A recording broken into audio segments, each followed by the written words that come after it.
Hi everyone, once again to my home laboratory.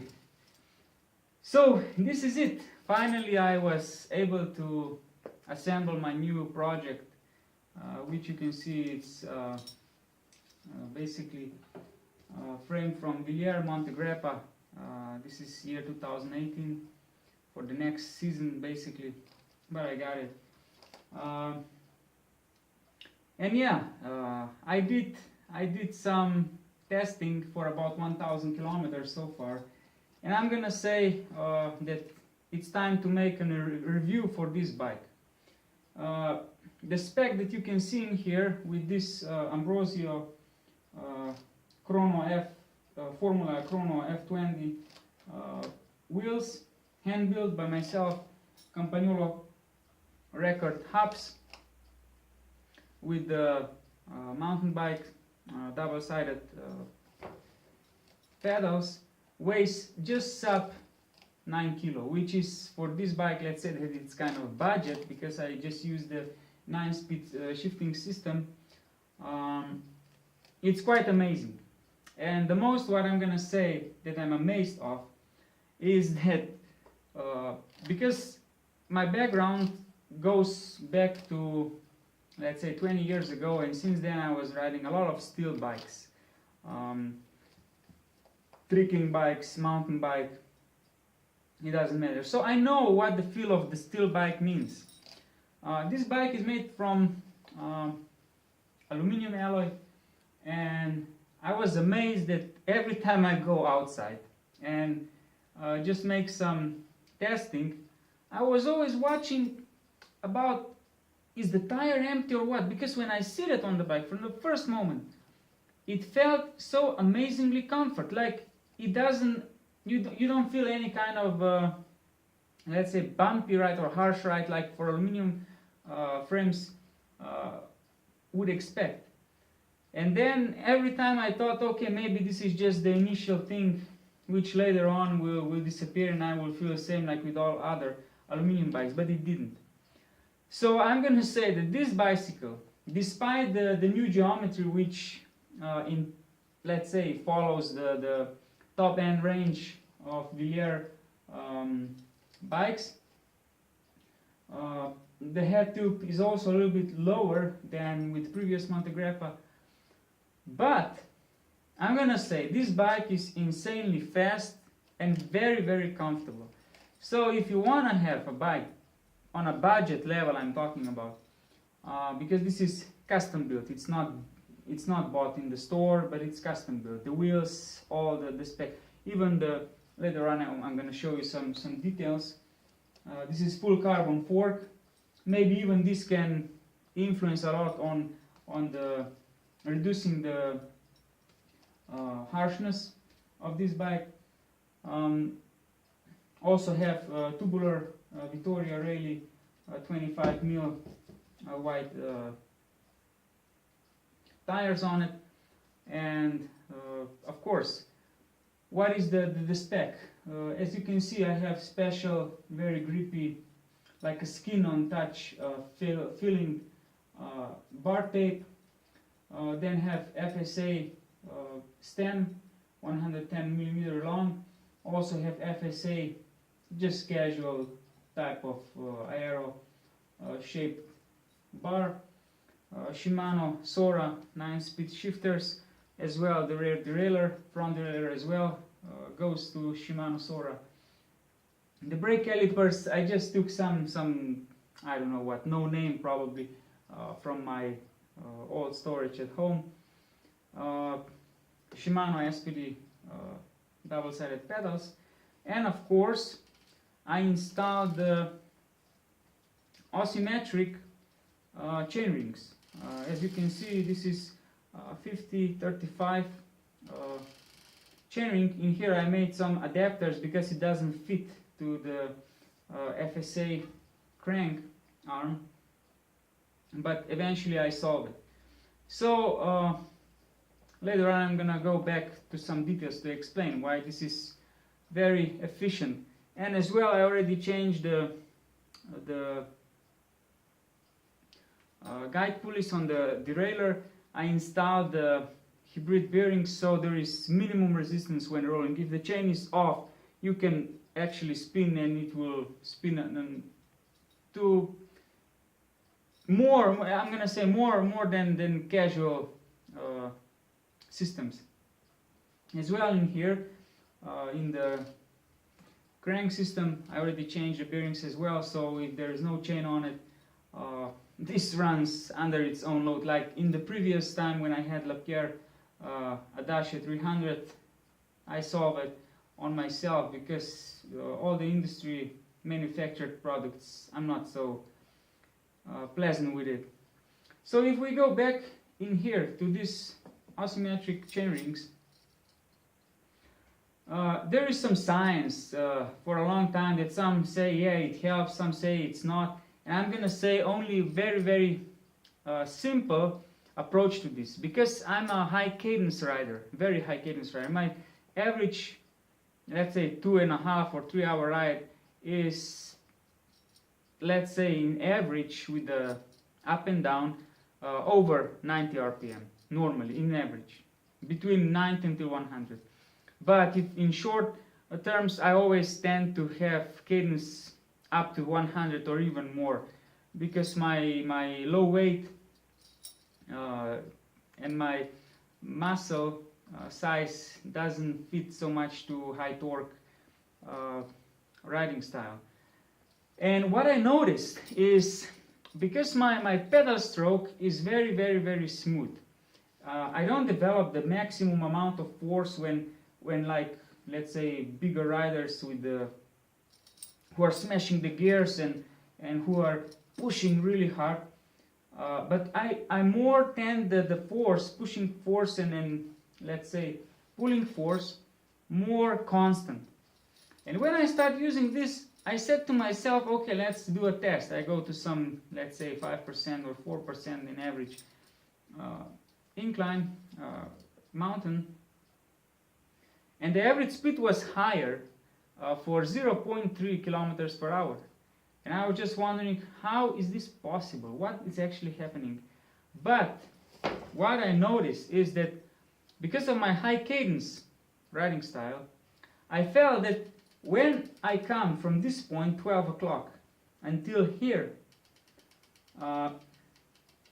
it's still everything fine. But when I come in here, I felt like my legs start to kind of relaxing, you know, like you have a milliseconds to rest your muscle before you go up here again. And how this in terms of simple explanation looks like. It looks like, and I felt like, that when I come from this point, 3 o'clock until 6 o'clock, suddenly this kinetic energy was a little bit accelerated because the diameter of the chain ring is changed. So I felt always like an empty gap between 6 and let's say around 11 or 12 o'clock. And of course, then I said it's more efficient. Why it's more efficient? Because in high cadence style, when your force, the kinetic energy, rotational kinetic energy, is increased, so you actually, because in here you have a change in diameter and change in the torque. That torque, or let's say the difference of acceleratory speed, is basically from this point until this point, you hit this point with a higher speed, which means with the higher kinetic energy. What it means that you can maintain the momentum very easily. And even on the flats, I don't know how the people with the low cadence style riding, they would feel like this. I give this bike to someone who is a little bit bigger and so on. He said that he doesn't feel so much difference with the casual or this chain rings. And I said, yeah, of course you don't feel it, because his maximum power stroke is basically from 12 until 6 perhaps. And in here, because his leg is rotating slower, he doesn't feel this this acceleratory power in here. But if you're using high cadence style, I'm definitely gonna tell you that you're gonna feel like you're not pedaling at the constant force. But when you hit the point in here, you feel like your leg wants to accelerate. And of course, because it accelerates, you have a momentum. Every time you hit this producing point, I mean producing high velocity point, you really hit the maximum amount of force with the higher speed. And I'm gonna say like this, there is science behind or not, I'm gonna say it's not a hoax, it helps. In my terms, it helps. I don't know how many people like the asymmetric chain rings, but it helps. And I decided to custom build all this and test just for fun. But I think I'm gonna stay on it until the rest of my life, probably. If there will be still available with 104 BCD base circle diameter and 5 holes chain rings. Anyway, in here also I have I think 1230 cassette in the back, but this is my standard equipment, let's say. But if I go to some, let's say, mountains deep in the Alps or whatever, in here I have already 36. Because when your legs are tired, you don't need to expect that 28 or 30 will be enough. I have experiences that you gotta have a high cadence and big gears. I mean low gears but big diameters. But in general, this bike, I'm gonna say, I recommend to everyone who wants to sit long hours in the saddle, having, let's say, quite fast bike. This is the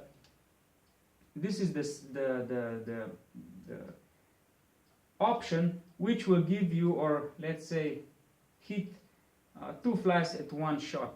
Because I'm amazed that this bike really doesn't tires you. The only thing I hate about this bicycle, and I hate with all kind of bikes which are tending to be endurance bikes, because montegrappa was in the past based like it's not a racing bike, but it was more like endurance bike. If this is same mentality, still stick with this frame, I'm gonna say I hate it. Why? Because it's hard to drive fast. Not fast, hard to drive slow with this bike. I mean, every time you want to go somewhere, you say, now I'm going to check the power meter and I'm going to just do like this, like this. But the bike always pushing you like, hey, we can go faster, you can push, you can, and it really goes, very fast. Because if you use endurance bikes with a higher head tubes and more comfort geometry, you can drive slow, because the bike it's not developed for the speed. But this bike, they're talking about, this is actually endurance bike, but you can also race with it or whatever. No, this is, I think the geometry is very aggressive. And it goes really fast.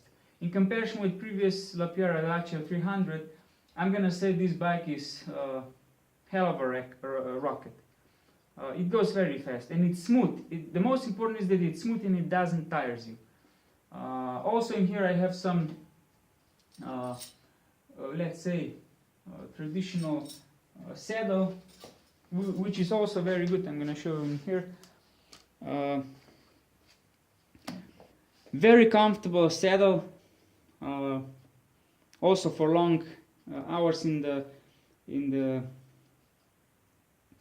the bike, as well as we can see in here, customized pulleys, 30 cassette. This is made from aluminum. It's basically it's installed on the record Campagnolo hub, Sapim CX-ray casual spokes, Ambrosio Chrono F20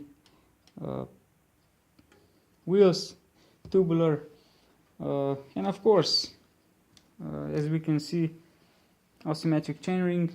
In here, FSA stem, and as well I like this style of handlebar, because in here it's flattened, as we can see, and when it's straight with the upper tube, basically this tends a little bit down, which is very good when you're climbing, that your hands are not like this but more like this, and it's very comfortable biking in general. What's still missing is the bottle cages in here, but this I think will be next year, or maybe soon, when I go with this bike to Asia, and in there we're gonna be in a lot of different conditions where I'm gonna travel with this bicycle.